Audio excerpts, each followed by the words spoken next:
As in the top left-hand side, our blue Zerg player from Dragon Phoenix Gaming is Rogue. And I'm not gonna lie, guys, I'm probably cheering on Rogue in this one simply for the fact I'd love to see a non-mirror matchup finals. That's my tournament organizer bias kicking in, more so than anything else. As in the bottom right, our Bread Terran player from Team NV is Bunny.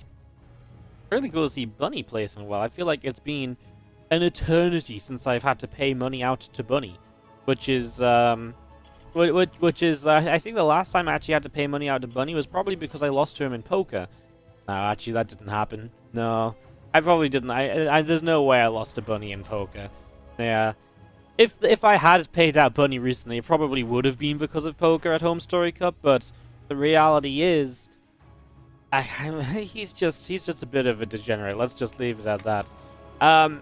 Yeah, I'm trying to think if there's been like anything of mine that Bunny has played in as of late. I'm like looking through in 2020, and I'm just gonna Control F Wardy. 2019 WardiTV Invitational. 9 didn't even win money there. Summer Championship, South Korea, no money there. Team Liquid Map Contest in July 2019. I actually think that was the last time Bunny placed in the money. I don't know why that's so fun to say. It's because it rhymes, obviously. That's the last time he placed in the money in a WardiTV tournament. Obviously, he plays in a whole bunch of stuff since then. He's played in Kung Fu Cups that we've covered in all sorts and team games, and we cast him a fair amount. Just he never really is high up in the Wardy. Not even high up. He's not even really qualifying into a lot of the WardiTV events. So it's awesome to see him here in the semifinals. He's actually one of my like low-key favorite players. You know, when you kind of sit back and you go through like, oh well, I like watching innovation and all these guys that you expect to like watching, right? It's Bunny's the one on the list that that's just a bit further down. Like, yeah, I've always enjoyed watching Bunny play. He's a really nice guy. He's very fun to watch and enjoy. I mean, I'm always a big fan of him. So yeah, low key, big on Bunny. But yeah, so I guess my heart today is with Bunny, but my tournament organizer side is with Rogue. So I guess in a way I win either way.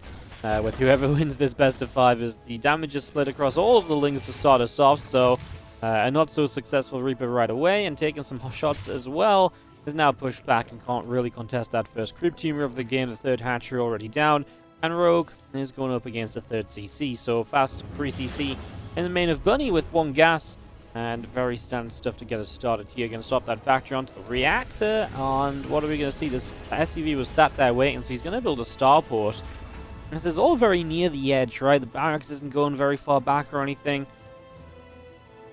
Whatever you're going to build here is almost guaranteed to be scouted. I mean, Rogue's building Overlord speed, so even more likely to be scouted, but even without the Overlord speed here, I'm pretty sure Rogue should be able to get into this and be like, oh, right, there's a starport on the way. It's just because it's all on the edge, right? Like, it's so easily seen. So whatever Bunny does definitely doesn't feel as though it's something he's really trying to hide from Rogue in any major way. So that's why I don't think this is going to be a Banshee. Maybe a Viking into, like, Stim. And there's the Viking, and there's the tech level on the racks, right?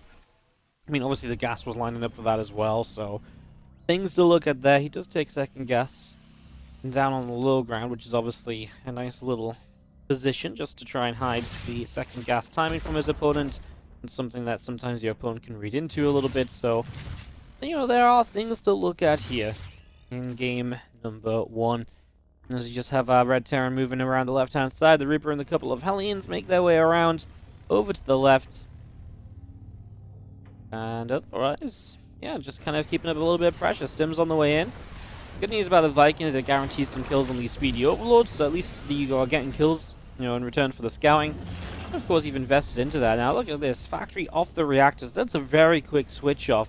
6 Hellions is not the quickest. Obviously, sometimes we've been seeing some 4 Hellion builds lately, but right now, seeing the 6 Hellions and not the 8 or above, which means that now we get the racks on the way. They're going to be pretty well timed. I mean, it was a faster stim as well, right? You go into just the Viking, it's not a Liberator, so it's a little bit more gas in the bank to go into stim a bit more quickly. All of those things do add up as a few Hellions come over the left-hand side. Viking firing onto the Ovi, and the Queen's coming forward, is going to chase that Viking away out down the left.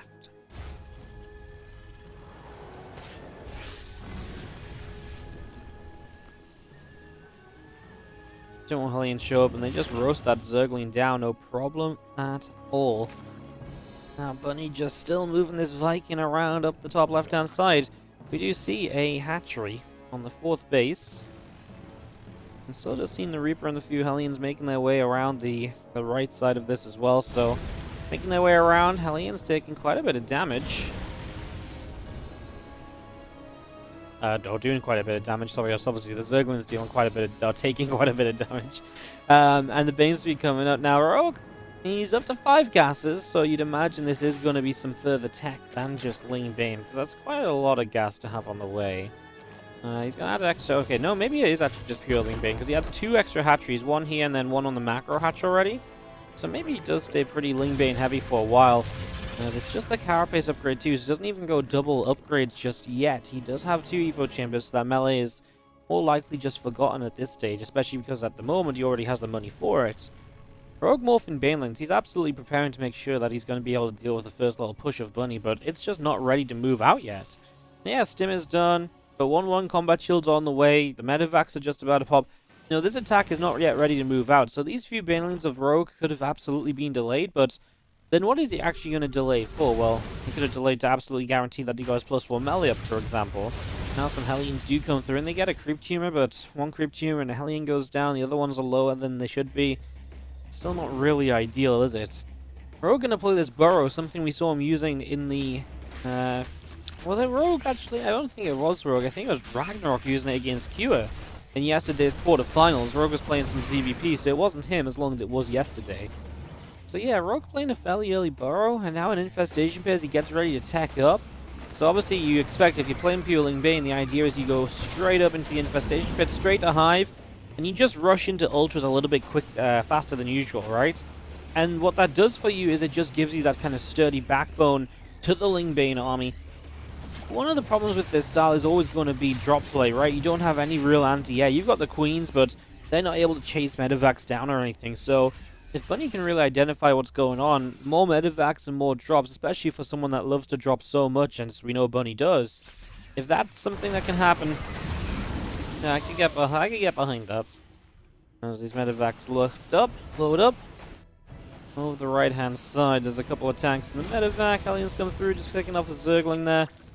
Again, more Ling Bane settling down up on the top side of the map here. Hydroblast Den is about to finish in the main base and gain the melee and missile upgrades, continuing on these evolution chambers as we do see the tanks still pressing forward. Marines coming through as well. The Lings and the Banes start to run on into this. Actually taking a good chunk of damage right now. Just going to see a few more shots. A few Lings going down. These Banes in a little bit of trouble. They're getting picked away at as well. A couple more Banes go down. This is all handled pretty well in the end of the day. Now we see Lings coming down the right-hand side. Oh, the Banelings managed to crash on through. You get the base kill as Bunny, and you lose a chunk of army, but I think it's still good for you. I mean, look at the supplies coming out of this. Bunny is still winning that fight. Now, this was not something I saw coming the Lurker Den. I saw the Hydro Den being added on at some point, and obviously makes his way into the Lurkers, but I really did genuinely think he was just going to go for the Ultras, but this is instead just going to be those late edition Lurkers, which a few people have been going for, and it has definitely become more of a thing, right? Something that we're seeing more frequently. As a few Marines going to stim up, a changeling there. Oh no, these burrowed Banelings, they could be a real momentum changer. Oh no! Every Marine bar couple goes down in that cluster, and that's going to give Bunny some trouble, because now Rogue can absolutely deflect this and defend. Same time, Ling run by, that gets shut down. The Planetary Fortress for the 4th base will go up, so Bunny at least getting the 4 bases up. Beautiful little burrowed Baneling bomb though, nicely done. Really, really well handled as Rogue just sitting on 90 drones. He'll be happy with how that went. As I gotta say though, his 2-2 is so late. Considering how far behind his +1 melee was, right? Consider that. Now consider how long he's forgotten to start +2 carapace for. And I know he's been going into Hive and this and that, and to be fair, his gas is low. But upgrade should be a priority, because now you're giving the Terran player an upgrade lead for no real reason. And by delaying your 2-2 melee upgrades... Okay, no, sorry, I apologize. I didn't realize you already had +1 missiles.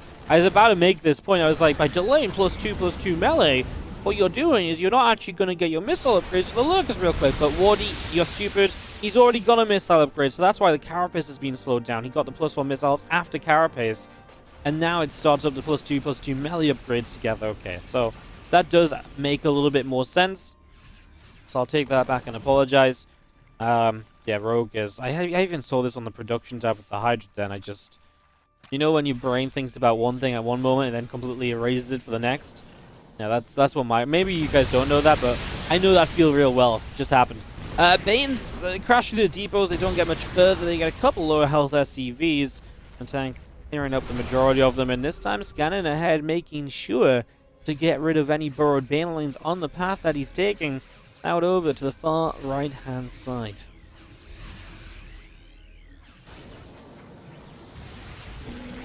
Nines in the main base gets denied. Rogue just trying to keep Bunny's attention elsewhere and just to keep him busy. Love this Ling run by, which is slow to be responded to, and honestly, kind of felt like Bunny knew about it, and he still allowed it up into the natural and toward the main. Multiple tanks down at this stage because of this, and I mean, we've not even started to see the SCV damage being done. That's going to start racking up right now. 5, 6, 7, 8. Wow, that's really good. Plus a couple of tanks, and he may even get one more siege tank at the end here. Actually, he got a Marauder or two instead. He actually does get some Lurkers. Oh my god, if those Lurkers had burrowed, they would have had all these SCVs. Instead, they're still going to do very well as they just clean up a lot of the bio. Oh my god. Bunny's in some trouble at home. Well, let's see what he can do across the map, as honestly, at first glances, there's not enough Banelings here.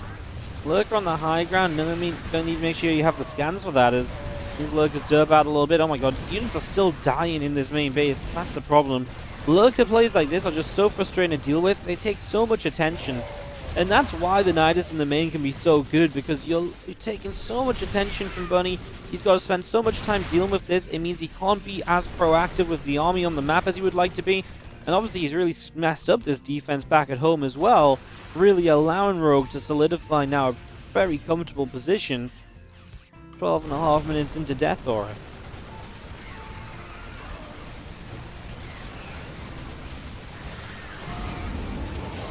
He's been cleaning up a bit of creep, but the problem is there's also just creep everywhere else, and you know, it's not difficult to replace the creep that's being lost, as Rogue will not run into this fight. Still maxed out. Bunny on his way to being maxed out again. 50 SCVs. I tell you what, 103 drones might not be doing Rogue any favors right now. There is a point at which there are too many drones to be had on the map. He is at least saturating them all properly. But yeah, I'm not sure he needs 100 plus. Just means his army is still so small, right? That's going to be Bunny's advantage, just the size of the army. Oh no, just tanks left back over here. Wow, that's problematic. Multiple siege tanks going down. I mean, that's like 3 or 4 tanks. It's huge amounts of damage, just for Lings as well. Very easy to replace units when they only cost minerals. It definitely feels like this first game is starting to tilt a little bit into the favor of Rogue here.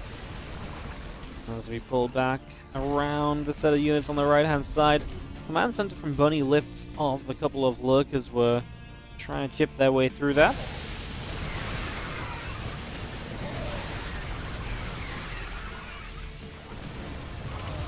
Oh, Bio's stemming up. I mean, I'll still stand by the fact that Bunny's army supply is going to be scary. Coming in from a couple of angles, Lurkers just finished bolting, but they're going to get taken down. There's no support for them here, so Bunny is going to come crashing through. You need some units, you need them right now, Rogue. It's the kind of scenario where you actually need to go back into kind of Banelings, right? You know, you've got the money where you can just throw so many Banelings at this army, eventually it will just break. But now you're going to end up losing the base. Obviously, you've got the left-hand side too. I'm not too worried for Rogue yet, but Bunny takes a supply lead, so concerns are definitely rising. Rogue is just not currently able to deal with this army of Bunny, and that's a real shame because he did everything else in this game correctly, but I say everything else. I mean, obviously there's been some mistakes, but he really did do a lot of damage to Bunny. He attacked in good places at good times. I really think if he can just... He just needs to not go to the 100 drones when he went to 100 drones. That was a bit silly, and obviously those Lurkers on their own needs a bit of support for those. Bunny backs it off. He does have a 5th base established. In fairness, right? 50 SCVs for Bunny. He'll never have a massive bank, sure, but he's got so much army supply that he's going to keep on winning fights. And now he's cleaning up bases around the map. I love this. Drop up to the top side. Guess what's here? Absolutely nothing. Couple queens. Actually get a medevac to start as Bunny is paying attention down the bottom side. Banes go rolling in as Flying Clouds hit the tanks. Banes get absorbed by Marauders, and there is nothing over here. Kills the Nidus. Love that play because obviously the Nidus has been causing Bunny some issues, and all it takes is another Nidus to pop up. And who knows what that might cost him in terms of just attention even. But he has to pay to try and deal with it. Kills off that base. Obviously dropping here would be a little bit wild because it's not too far for the other units to chase in. The Widowmine protects itself from the Lings. This army up here is starting to be cornered in by Lurkers, but at the same time, if the Lurkers move forward, he's going to turn around and jump on them. It's exactly what he does. Now he scans for all three of them. And some reinforcements show up, but he has to back away once again. He is starting to hurt a little bit, in fact. Rogue is going to retake a supply lead. 83 drones still in the game. They're really hurting for bases. The good thing for Rogue is one of the bases he still has up on his left-hand side, it's really fresh. So this is a new base. This base is fresher because it's the fourth instead of the third at least. Obviously, the natural and the main, well, the main is gone, the natural is mining out. We do not have a lot of income left in these bases, and if Rogue isn't careful, his income in general is just going to fall so far down. I mean, at this point, I'd be surprised if it was that much better than the 50 SCV economy of Bunny, albeit Bunny's still also stuck on his own 4 bases. Rogue obviously is still leading a little bit. If Bunny had a 5th base, then I'd maybe believe a little bit more. Hasn't been a lot of 5th base. He was moving out to one. I'm not sure what happened with that. I'm not sure if Rogue was able to find a council that I missed out on a minute or so ago, or if I was just misremembering the 5th base progress. I feel like Bunny was progressing to new bases, though. Loses the 4th base now as Lurkers come counterattacking across the map, so Rogue shows up, and is Bunny on the ropes once again here? Well, these Lurkers and burrowing back away. More Hydras coming through, just going to be seeing more creep tumors spreading out.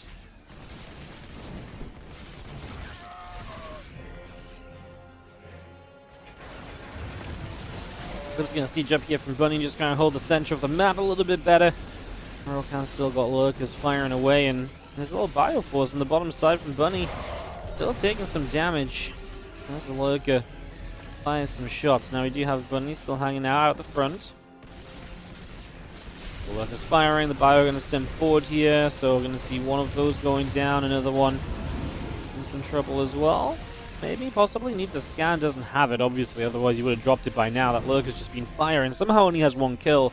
Some ability of the Bio units when there's only 1 Lurker, as this Marine was showing us. It actually is possible to just avoid those Lurker shots very easily, but when there's multiple, it's very, a very different story. Especially when they come from different sides. Now, Bunny unloaded to the left, but he can't actually get that army into the fight. So as Rogue makes a play down through the center of the map, Bunny is running out of space to work with here. He's going to start dropping on top of this. I mean, that's a desperation move if we've ever seen one. GG from Bunny.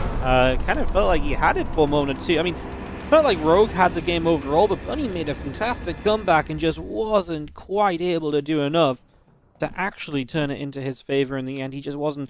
As Rogue wasn't able to stand up to Bunny's army, in the end, Bunny wasn't able to stand up to Rogue's army. A really fun dynamic that plays out into game number 2. As we have in the top right-hand side, up 1-0, the Red Zerg, who is just so good. He is Rogue from Dragon Phoenix Gaming, taking on the Blue Terran. Bottom left, his map pick now. Let's see what he brings to for us. It is Bunny. Wardy, is there a way to download the replays of the games? Replays, as always, pretty much everything we cast. There's 1 or 2 events we can't give replays out from, stuff like give their own replay packs out, and ESL Open Cups we're not allowed to give out, but everything WardiTV 100% guaranteed is goes out to subscribers or Patreon users, so patreon.com/WardiTV as well. If you'd like to check that out, you can also support, so if you don't want to subscribe on Twitch for whatever reason, you can get them via Patreon too, so yes, they go out, but only to subscribers. Again, we don't want to give the replays out freely because then obviously they're just out in the wild, out in the open, and the players aren't so happy about that. But this is a good way to reward people who support the stream while also keeping it somewhat exclusive to keep the players kind of happy as well, And if you are a subscriber, you can go onto the Discord server to find all of our old replay packs. So we literally did a it's been kind of weird with Katowice. Replay packs have not been as frequent as I would have liked them to be, but the most recent replay pack from a couple weeks ago has like 400 replays in, so not only would you get these replays, you'll also get all of our past replays, which is obviously fantastic to have as well. So you'll always have access to the older replays. And of course, any future replays that come out while you're still a subscriber as well. So there you go. There's all that info for you if you want to sub up and support. Or check out the Discord. Obviously, just a quick mention to the Discord as well. I know discord.gg/WardiTV or ! Discord in the chat. Our little chat activity graph has dropped off a little bit the last week or so. So need to try and push that up a little bit once again. So if you can help us out with that, it's really simple. All you got to do is head on over to the Discord server, ! Discord, and just type a couple of words, say a couple of things in the chat, and keep the Discord server active. And we just need a few more people just to maintain our Discord partnerships. That's ! Discord. If you want to go and help us out there, like I say, just logging onto the server and saying hi helps us out a whole bunch. As Reaper comes through, a couple of lings going down. The Reaper is just about chased away by those couple of lings. So it gets chased back, but we saw 2 lings going down. So better Reaper this game from Bunny. And we do see Rogue taking this base out over the right-hand side. So he's going to take this 3rd, which generally leads up to this 4th base as well. I mean, this 3rd is very easily pushed into, though. I'm a little bit skeptical about it. I think sometimes the logic may be that, you know, you take this 3rd and you get this 4th, so then the 4th is not as easy to push into. If this was the 4th, it would be easier to push onto. But I actually think on this map, that, you know, because this base is so easy to push onto, you still just position yourself around here, and it's still a great position to work from. Circling the speed is about halfway done. The couple of Hellions finishing on the factory momentarily, and the tech lab going to be done on the barracks. So getting that complete starport is about to finish up as well. I'm just going to be seeing these 2 Hellions making their way out through the bottom side of the map, and they're going to start making their way up to the top. They join up with a Reaper here as well. Reaper Hellion Squadron. Moving forward, going to blast a couple of these Queens out the way, and now the Reaper and other 2 Hellions coming in, going to get a drone kill right away.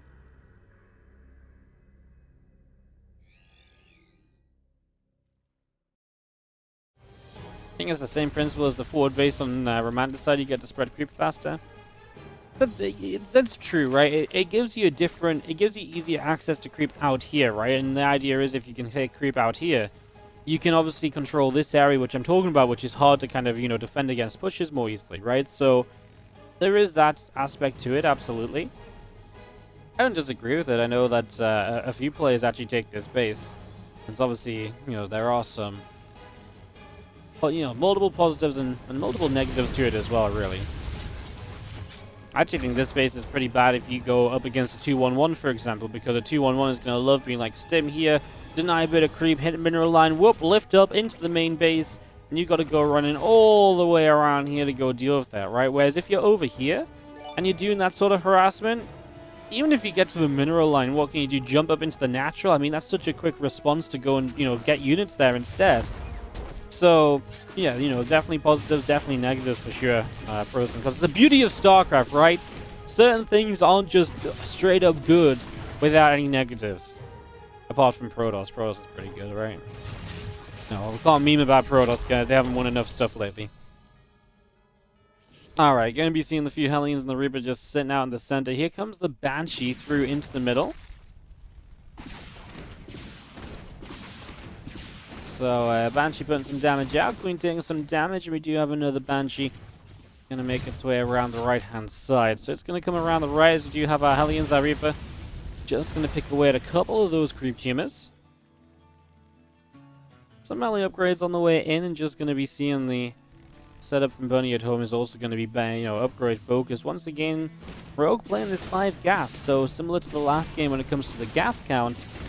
As the 2 Banshees of Bunny gonna actually probably get a cancel on this 4th base, right? Keeping the Queens back with that Reaper grenade. Hellions will help with the damage. It's a drone kill. Really nice cancels on the 4th base, especially if you're gonna play Lingbane heavy. It's really gonna hurt because the slower your 4th base is, the slower your extra lava is. The slower your lava, the less Lingbane you can make. And Lingbane is such a lava-intensive style. We saw how quickly Rogue made a macro hatchery last game. Exactly the same case here. Makes a macro hatchery right now. Because he's going to play with so much lava that he's just going to need that hatchery already.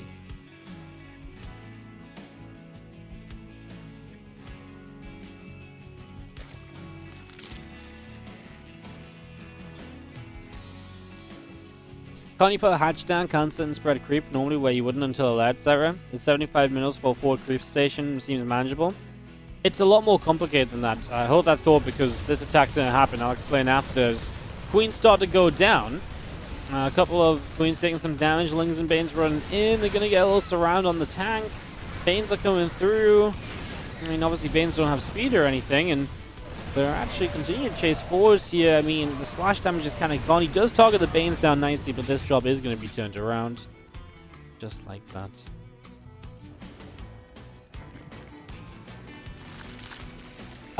Yeah, so to go back to the questions, the idea is you're saying, like, hey, early in the game is not worth putting a hatchery here, cancelling and putting a creep tumor down. So the problem with that is, A, it's not just 75 minerals. First, you have to bank 300 minerals, right? So you're already not spending money that you could already be spending on drones. So it's already slowing you down there. Then you've got to take a drone and bring it all the way out to you, build, cancel, go back, so that's lost mining. And on top of that, you need to get the queens in that forward position, which if you're going to put the hatchery there, it means it's really far away from creep, right? Which means the queens are going to get there so slowly, which means they're very exposed and very likely to go down to Hellion Reaper harass, etc., etc., or just be out of position, right?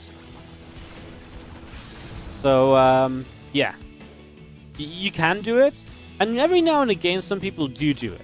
Someone like Bly will come up with something crazy. The more popular way is something like a, this isn't the same aspect, right? Because it's off lead, but you get lead and you have overload speed. You take like a couple of queens and a dropper lord. The dropper lord spreads creep, and then you put a creep teammate down. A couple people have done it in the past. It's just usually not really worthwhile.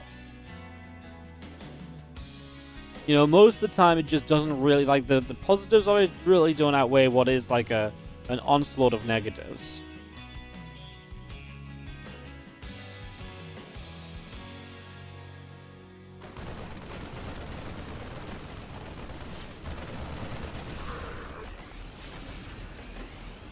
Trouble on the top side. He's going to get rid of the Ovian.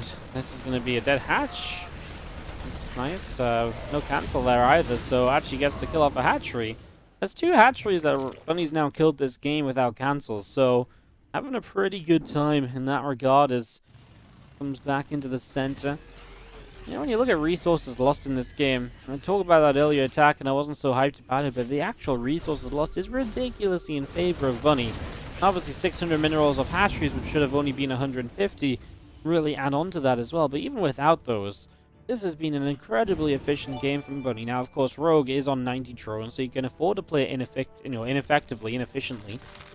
But you can only afford to play like this for so long. And typically, the problem is that you're going to continue trade playing like this all game long. So the sooner you start, the more quickly it becomes a problem, right? So that's what I mean by you can only play like this for so long. Typically, if it starts being ineffective trade from 10 minutes, it's like, oh, well, if it's from 10 minutes on, your economy's already in place, etc. You can kind of outlast that. But yeah, it's a little bit tougher when it's the starting damage that actually does so much. So, the Banshees come up here to try and force a cancel. One of the other things about Oxide, it's a 6-base map. If you only have 6 bases, there's less bases on the map to take over, which means there's less bases to overmine your opponent from, which means you really have to keep the Terran to 4 bases on this one. If you don't keep the Terran to 4 bases, I think you're in a lot of trouble. And even on 4 bases, the Terran can trade very well for long enough to maybe make it work. As this attack comes in from Rogue, he will get the cleanup quite comfortably.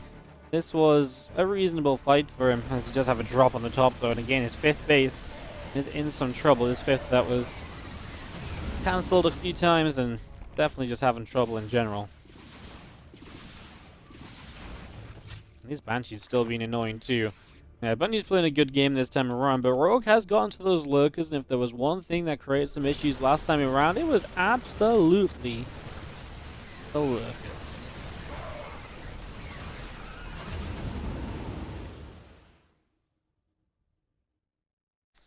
So yeah, the lurkers definitely made trouble for Bunny last time. Let's see what happens this time around, and just going to be seeing the seismic spines coming up on that lurker den. Lings and Bane's going to make their way around the top.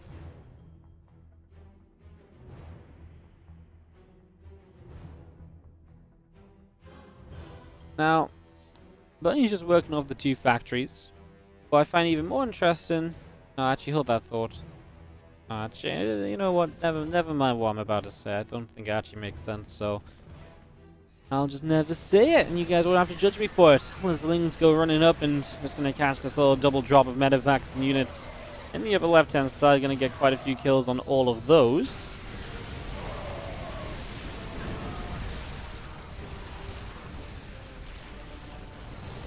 Fire still coming forwards, all of these lurkers being picked away at, so all of those get cleaned out in the center of the map, and just going to see a lot of the other Ling Hydra forces falling back up to the top of the map here as well. Medevacs from Bunny going to join up as well. I mean, he's got the army to make these major pushes, and obviously we saw the trouble that Rogue had dealing with some of the larger army supplies of Bunny at the end of that last game. What Rogue really needs here is probably adaptive talents, first of all, because he needs to be able to get these lurkers on top of these fights.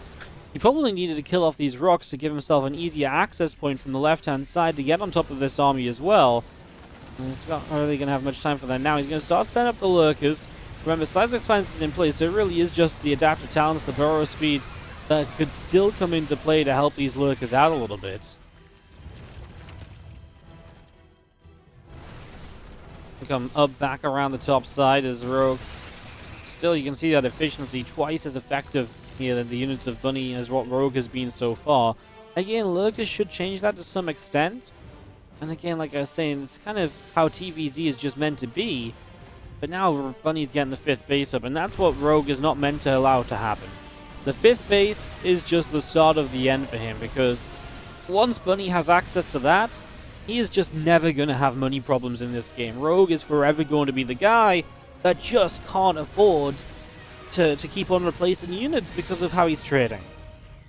And I mean, with these Banshees up here, this top left base isn't going down either, so it's actually just equal bases. So nothing about this is good for Rogue as he runs into... I mean, he runs in a very one-dimensional way. Everything came from the right, nothing came from the top. You need these attacks to be from multiple angles, otherwise the tank count is just going to be so brutal.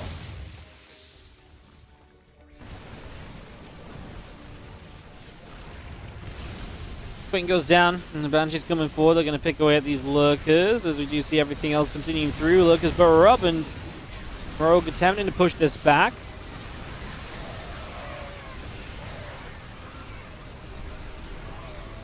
I mean, Bunny's just going to hold the position, and now what do you have as Rogue rebuilding into Ling Hydra? There's a couple of Banes, there's 0 lurkers.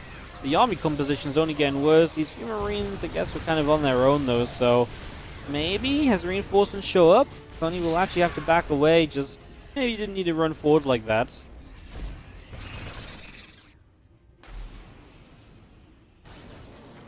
Definitely a little bit of a mistake.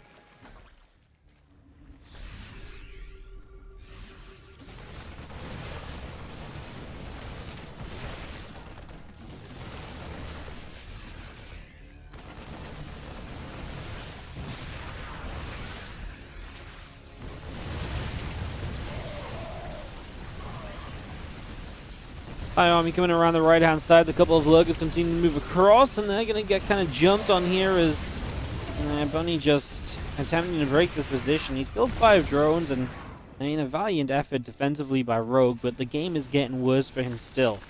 12,000 resource loss difference. 1 equal bases. More Lings, more Banes continue to run in. Just going to be seeing a couple of Banes actually connect pretty well, to be fair. I mean, if Rogue's only surviving because he's somehow finding, like, really amazing... I say amazing, but, like, he's finding good fights when he shouldn't be. Like, this trade was actually just straight up efficient, and anytime you trade exactly the same amount of value as a Zerg versus a Terran, it was a bad fight for the Terran. So Rogue keeps finding, like, just a good fight with like, the tail end of the army. But he's still never doing enough to have, you know, he's still never having enough left over to then go pushing forward and to actually do a little bit more.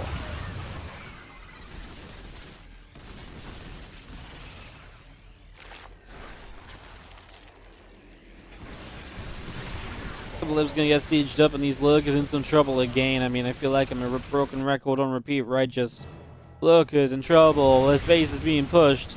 This attack has kind of been happening for quite a while, to be honest. Bunny is just continuing to reinforce this position. He's even got this forward sense tower, so he's very aware of any flanks coming in from the left-hand side, which makes it more difficult for Rogue to kind of jump on him and to pounce, catch Bunny off guard without the units properly positioned.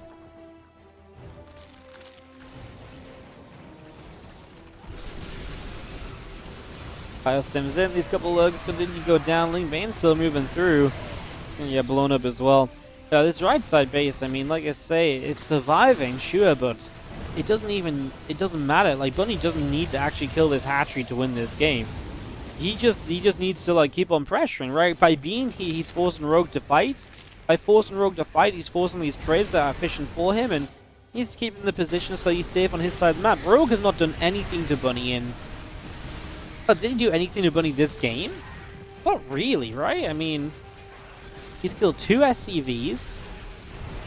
No, not really. Like, this is the problem. Rogue just hasn't done anything to slow Bunny down, right? And that's been the tail of the game from the very start. That's why Bunny's had the economy to work with, and Rogue is just going to end up typing out here. Bunny just wins in the end. He has enough. What's crazy is that a lot of this game, Bunny was actually just floating about 1,000 minerals and 1,000 gas or more. So he actually could have been maxed out against what was Rogue's 150, 160-ish supply. And that would have just trivialized the ending of the game, but... I mean, it doesn't matter. You're so far ahead anyway. Bunny's able to tie it up 1-1 in this best of 5. Having the upper right-hand side, the blue Zerg player. This is going to be Rogue, who just never got going in that game, right? You know, from the early stages, I would say he was kind of just never really able to grab a fight that was really worth it for himself. He had that one fight where he kind of swept, and I was like, okay, he cleaned up, but the resources lost just told a completely different tale, that wasn't a good fight for Rogue, and like I say...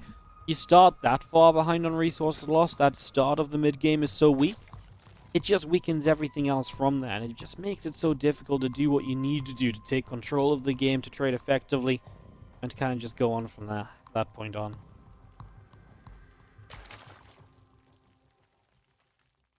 On the left side, we do have the Red Terran player from Team NV, of course, Bunny, as we get this up and running.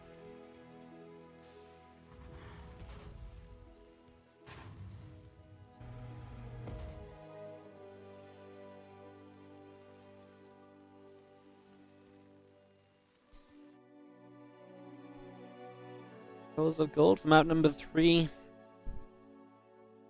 Let's see what base Rogue takes for the third base, because this is something which has been a hot topic the last few days.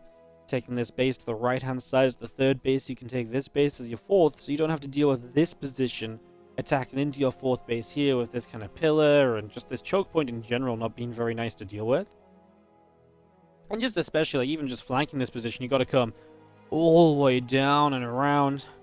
The Terran army sets up here, might not be able to flank it, but it can also get cornered in, right? And then it's also unable to respond back home as easily to run by, as you have this entire way open to kind of counterattack on much more easily than you might otherwise. So definitely an aspect of that in this, as the Reaper is about to pop out, and it's going to start heading onto the map. So Reaper makes its way out through to the center, the first Marine of the game to follow up as well.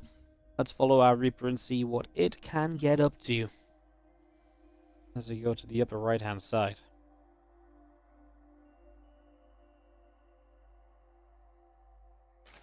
Reaper moving up. Gonna get through in toward the natural expansion. Drops a grenade. Drone gets flung off. Ling's coming through to put a bit of damage out as well, so... Go back and forth starting here, and again, Ling's taking a few shots of damage. It gets very low as, again, a few extra drones on the way up. The Queen is on the way in. It's going to be seeing that factory coming through here right now from Bunny as well, so... Bringing all of this together. As our starboard comes in as well, so double gassing it up as well. Definitely going into something a little bit more aggressive. Tech Lab on the barracks would typically suggest maybe a Banshee play. That or we go like Liberator into Stim. That's the other real option with a double gas opener like this one. Liberator Hellion Harass into Stim can work quite nicely. It's obviously very light harassment focused. The Banshees were so good last game, I almost wouldn't mind seeing them again, but obviously you don't want to overuse them. If you use them every time, or at some point Rogue's going to be like, well, keep building Banshees, I'm just going to set up a little bit better, more secure for it from, you know, an earlier stage, so...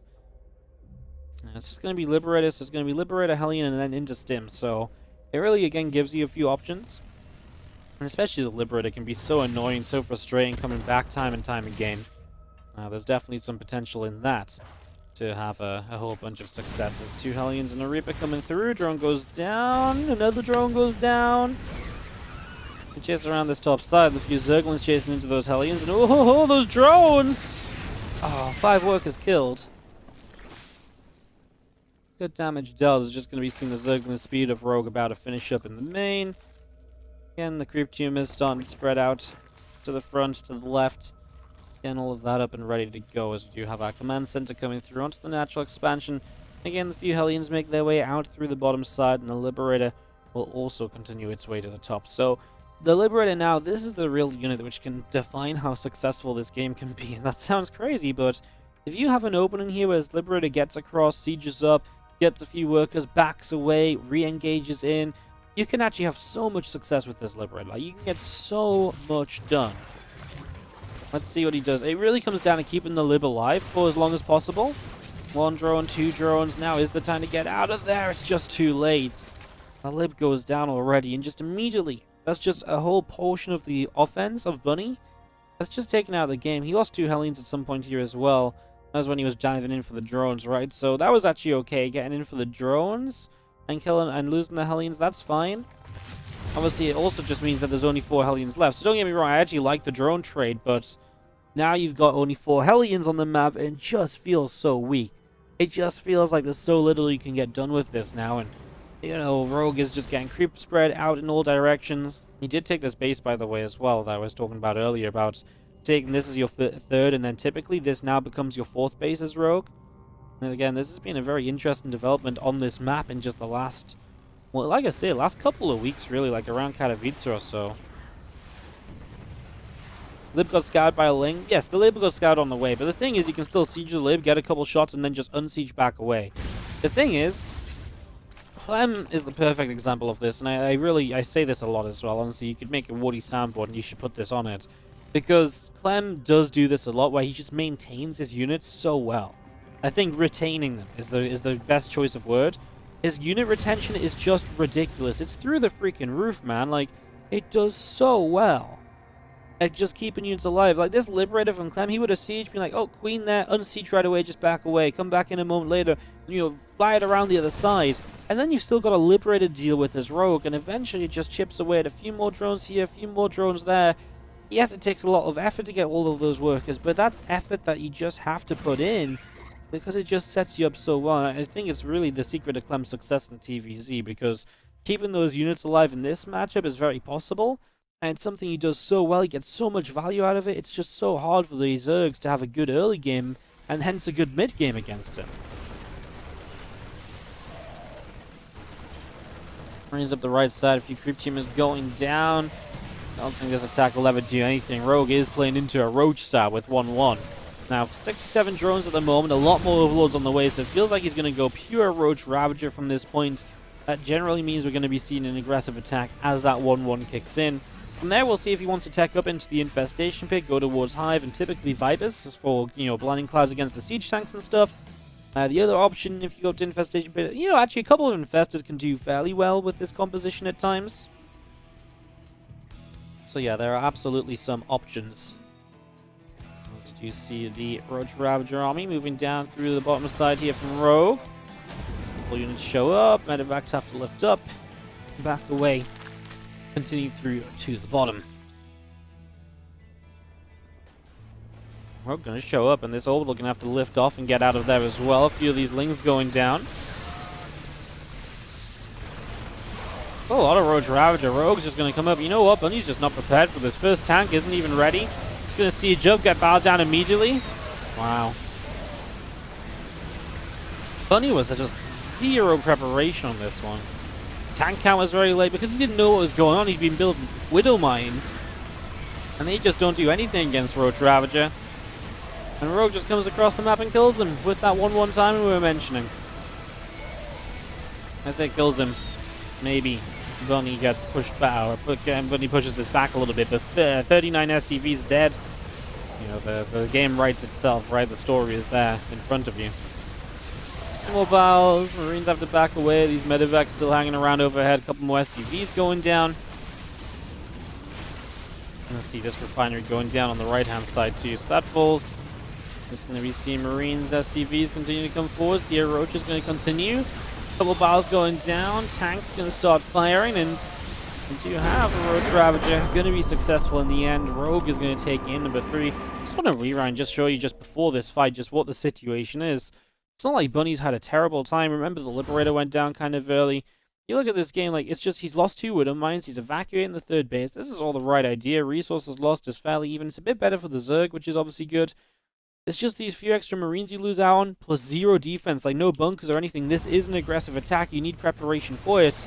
And just not having a tank is really kind of just deadly as well. GG's. Rogue 2-1 now in this best of 5 semi-final. Alrighty then. Spawning up in the upper left-hand side. We've got the left. The left? Yeah, the left Zerg player. I would work if it was a ZvT. In the top left, it's our blue Zerg player. Rogue, of course. Bottom right, our red Terran is Bunny.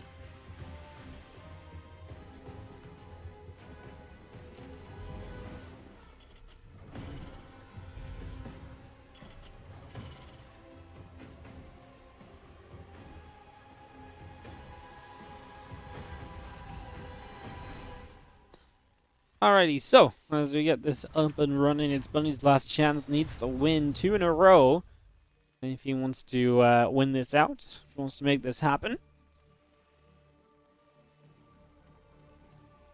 And get through to the finals. Of course, if Rogue gets there, we're guaranteed a ZvT finals, which, as I was talking about before a little bit earlier on, I'm a pretty big fan of that. I'm happy if that happens. Just from the tournament organizer point of view, right? It's nice to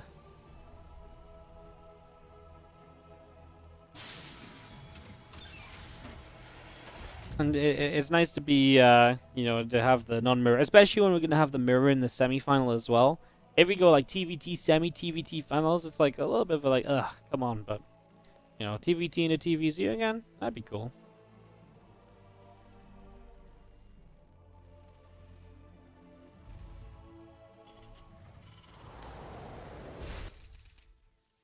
Alrighty guys, we got this rolling, just waiting for some interesting stuff to talk about really more than anything. Not a lot going on at the moment.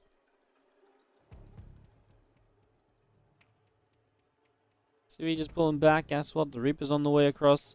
It is double gas for Bunny, he's taking that second gas right now, and again, gonna do something a little bit more aggressive on the early stages rather than something on the more defensive side of things, so there you go.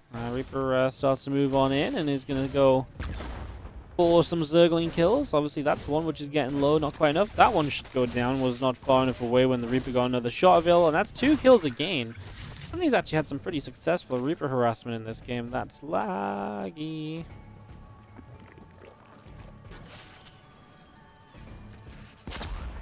I mean, is this me?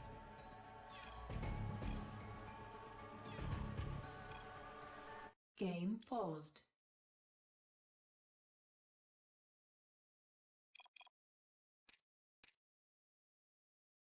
Game resumed. Alright, we get back to it. And we go onwards as the Reaper falls back a little bit. Obviously, again, 2 lings pretty successful. The 2 lings went down before the lag happened, so I don't think the lag really affected the players there. The lag was specifically as the Reaper was backing away from that one. It's always Indy. Yeah, Indy's internet's not been so great lately. I don't know what happened. But he's been having a pretty bad time in games as of late. So yeah, he's definitely not been doing super well. Which is a shame. I know how frustrating it is to have internet issues and stuff as well. It's like, it's one of those things where at some point there's only so much you can do about it as well, right? Like, it gets to a stage where you just can't do anything more to actually keep on improving it. Apart from, like, wait on the ISP and, you know, well, I'm dealing with those right now. My story of the day is, so they sent an engineer on Monday to get my second line installed so I can have 2 internet lines. He shows up, he comes in, he puts the socket in, etc. And he's like, well, you know, I'm not qualified to go down the manhole to go and, like, connect it to the actual line or to, like, the connection point or whatever to the main system. Like, you know what I mean, like, you know, out on the road. So he's like, someone else will have to come and do it, but everything in the house is done, you know, all the work is there.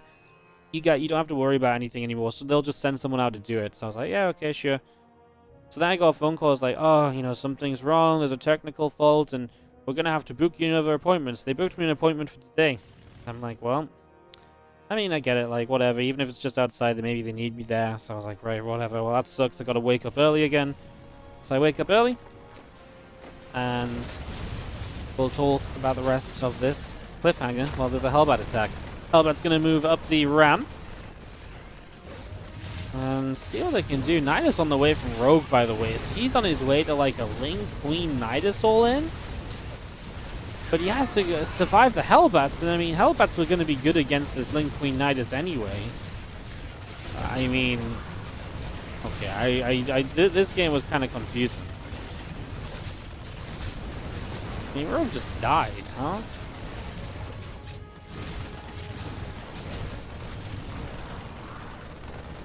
That's why you shouldn't tell stories, guys. Okay, there are lings across the map, and all of these SCVs are pretty much guaranteed to die. There's a Nidus that will go into the main base. These Hellions aren't safe either, but they can morph into Hellbats. We're just going to type GG. He's still dying across the map. That is going to do it for now. Yeah, to finish the story, so I went to Day. The exact same engineer as then. He looked at me, he's like, well, why am I here? I'm like, well, I don't know, mate. Why are you? He's like, well, did someone come and do it? Like, what do you need fixed? I'm like, I need them to turn it on. And he's like, oh my god. So I went all the way to the house for no reason. This is such a weird game, guys. Sorry, I just wanted to finish up the story. This is such a weird game. So he's just going for like a Nidus attack. Like, Ling Queen Nidus is so strange. He rushes the lair. It's like, it's not like he's seen anything in particular of the game. He's just trying to Ling Queen Nidus all in, but I think it's just a build order loss against a Hellbat attack. Damn.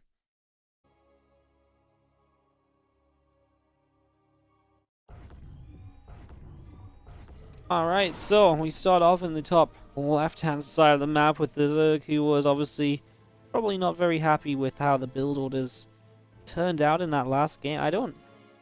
It's just such a weird build to choose, and then obviously unfortunate at the same time his opponent's Hellbat attacking. Rogue in the upper left-hand side, and he is now on a game number 5. So this does go series does just go the distance, which is obviously very cool, very fun. Up against the Red Terran. In the bottom right-hand corner from Team NV, it is Bunny.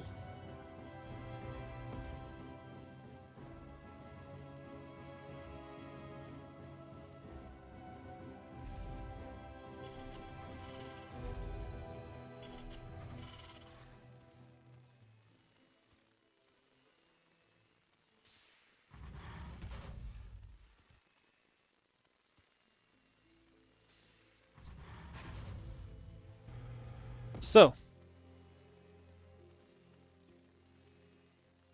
we get this rolling. Let's roll first from Rogue, so maybe even get a kind of aggressive here on Light Shade, shorter map one. Definitely one you can bring units across on early. See what happens.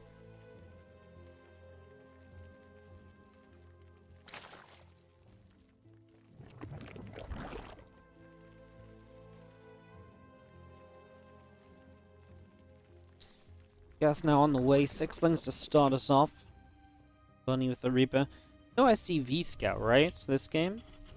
So without the SCV Scout this time around, he's going to be perhaps actually going to be forced to bring this Reaper back home to defend, rather than just keeping it home initially against the lings.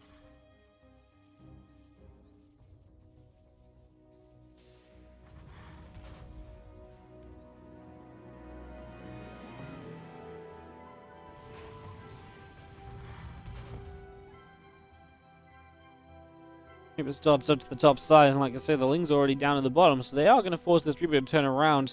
Even just one Marine, against 6 lings specifically, it's just one Marine will never do it, so Reaper will pretty much have to come back home. Isn't even going to make it as far as see. Okay, just sees the hatchery, he's like, oh no, pull first. And he's like, wait a second, this barracks isn't even in a good position.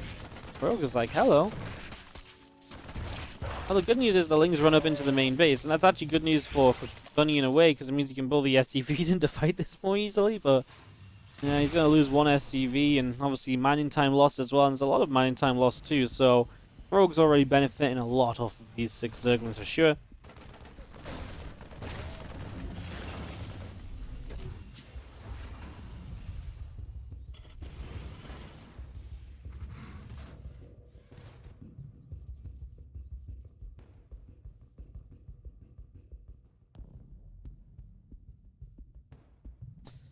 We're going to go back into the upper left-hand side. Command center finishes and the starport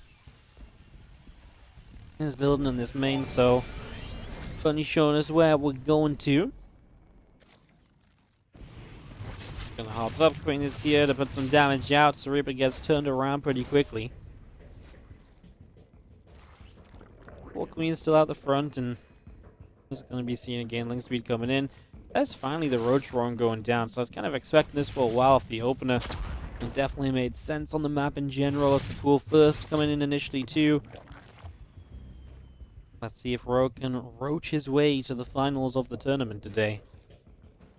Oh, look what Bunny's doing. He's doing a Hellbat attack again. This time he's doing a Marauder Hellbat attack.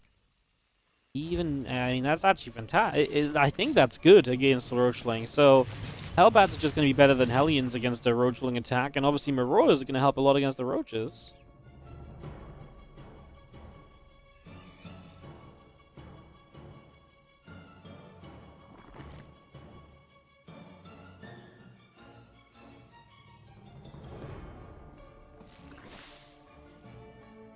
Because of shells coming in, just going to see the armory is coming through in that main base. So again, getting that going.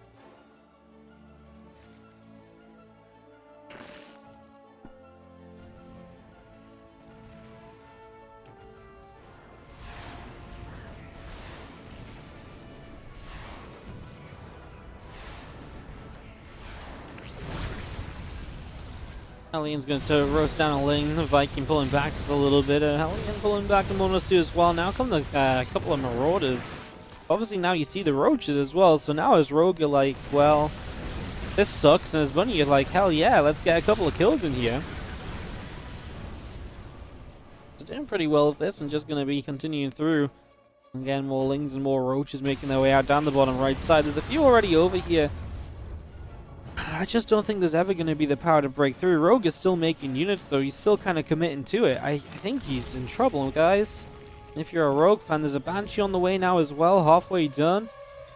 I love where this is going for Bunny. So if you're a Bunny fan, get hyped. You might be going all the way to the finals today. I mean, Rogue is just now starting up an extra extractor, but he's still got Lings in production, no drones. So he's just adding an extra gas and morphing more Ravagers. Maybe just thinks he has to play a longer kind of game against this right now, right? Because, I mean, with Ravagers, A, they have a little bit more range. They can kite the Hellbats more easily, and also the Marauders won't do bonus damage to them, so maybe he just wants to go a bit more Ravager heavy. Okay, he is going to start up building some drones, so he's got a longer-term game plan now finally starting to show. I mean, Bunny loses a depot, gets supply block, but honestly, what's stopping Bunny just going across the map and ending this game? Because these Ravagers are dead. This Banshee should be able to chase for that one. There's just Lings on the map, and you've got so many Hellbats. More from the Hellions get across the map, and I guess there's more Roaches building, but then you've got Banshees. Then you're also fighting against Queens, right? You know, I'm looking at this from a very one-dimensional way. You know what? Cloak's going to be done in a few seconds. Once Cloak is done, that Spore, it's not quite ready yet. I think it's just not going to be badly or well enough time from Bunny. I think Cloak needed to be a few seconds sooner to really take advantage of that. Oh, Rogue's aggression really kind of 2 games in a row now. Rogue just looked to be aggressive, and Bunny both times was just like, hello, I've got units. And Rogue was like, no, how dare you have units. Banshees come in, they'll get 1 Queen, and now Banshee goes down already. It's a Drop Alert that shows up of all things. I mean, I guess you're just going to turn this into a Queen Roachling attack as drones in the main base getting roasted. Well, that goes any sort of an advantage you just build up. Obviously, the idea here is Roachling Queen. At least you can get the Queens to fight off the Banshees. And like I say, it's maybe Rogue's best chance of trying to break Bunny right now.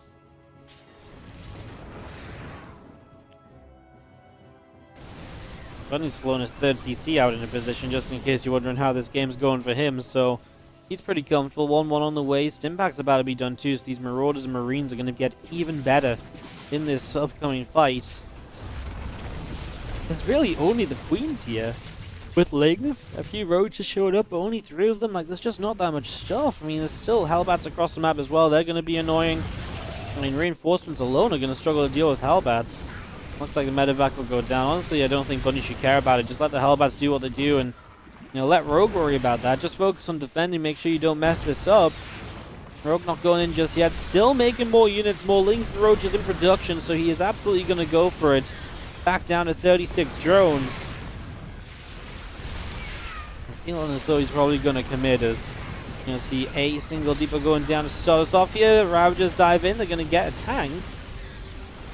It's expensive though, and the thing is as well, like I've been saying before, the Lings are just going to melt a Hellbat. The Hellbat count here is always just going to be great.